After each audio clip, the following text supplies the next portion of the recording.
Welcome to queen Bengali kitchen. বন্ধু, আজকে recipe ঝাল ফুলুরি। এবার ঝাল ফুলুরি করার জন্য বন্ধু আমি নিয়েছি ছোলার ডাল আর মটরের ডাল। মটরের ডাল 100 গ্রাম, ছোলার ডাল 125 গ্রাম।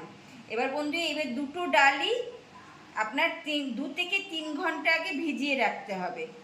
ভিজিয়ে রাখিয়েছি আমি 2-3 ঘন্টা আগে বন্ধু। ভেজানোর পরে ভালো মতন ভিজে গেছে। এবার আমি ছাঁকনিতে একটা বলে ছেঁকে নেব।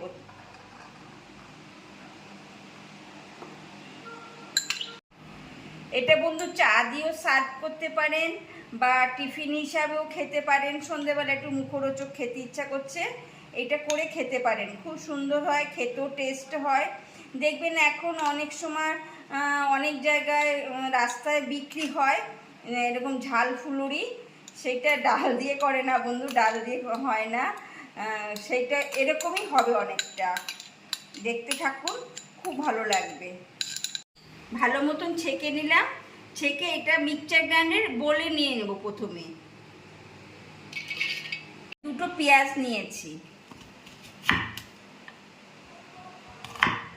এবার মিক্সচার গ্রাইন্ডারে যে ডাল আমি পেস্ট করব তার মধ্যে পেঁয়াজ দুটো দিয়ে দেবো কেটে। এবার বন্ধু যেহেতু ঝাল ফুলুরি লঙ্কাটা একটু বেশি দিতে হবে। আমি 6খানা কাঁচা লঙ্কা কেটে নিলাম। এই ডালের সঙ্গে পেস্ট করতে হবে। আর বন্ধু এর থেকেও যদি আপনারা বেশি ঝাল খেতে চান তাহলে লাল লঙ্কা বা শুকনো লঙ্কা দিতে পারেন।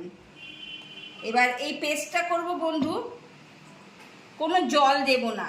আর খুব মিহি পেস্ট হবে না, একটু দরদরা পেস্ট হবে। বন্ধু পেস্ট করে নিয়েছি। পেঁয়াজে একটা রস হয়, সেই রসটাতে বন্ধু এটা পেস্ট হবে। আলাদা জল দেবেন না, তাহলে জল জলা হয়ে যাবে। এরকম দরদরা পেস্ট হবে, খুব মিহি না, এরকম একটু দানা দানা থাকবে ভেতরে। এবার আমি সার্ভিং বলে ঢেলে নিচ্ছি। বন্ধু আমি সার্ভিং বলে ঢেলে নিয়েছি। এবার স্বাদ অনুযায়ী নুন দেবেন।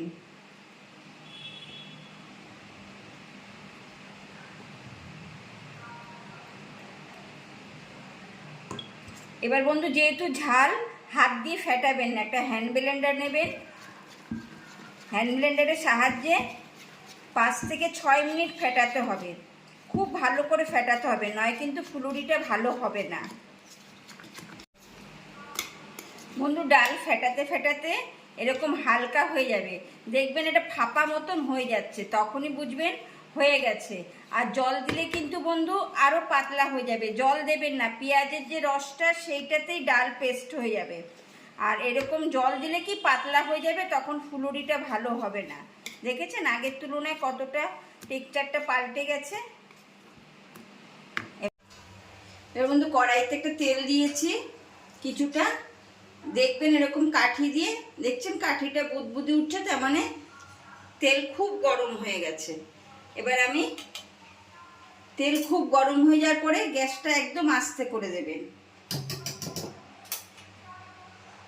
দিয়ে এইভাবে তেলের মধ্যে ছেড়ে দেবেন।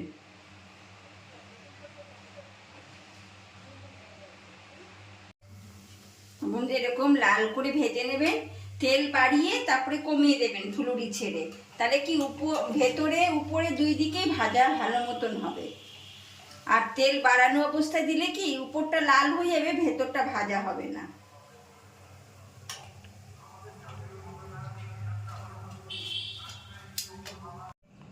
বন্ধু ঝাল ফুলুরির রেসিপিটা কীরকম হলো কমেন্টে জানিও। উপরটা এরকম ক্রিস্পি হবে আর ভেতরটা একদম নরম। সস দিয়ে, চা দিয়ে পরিবেশন করতে পারো বা ডাল ভাতেও পরিবেশন করতে পারো।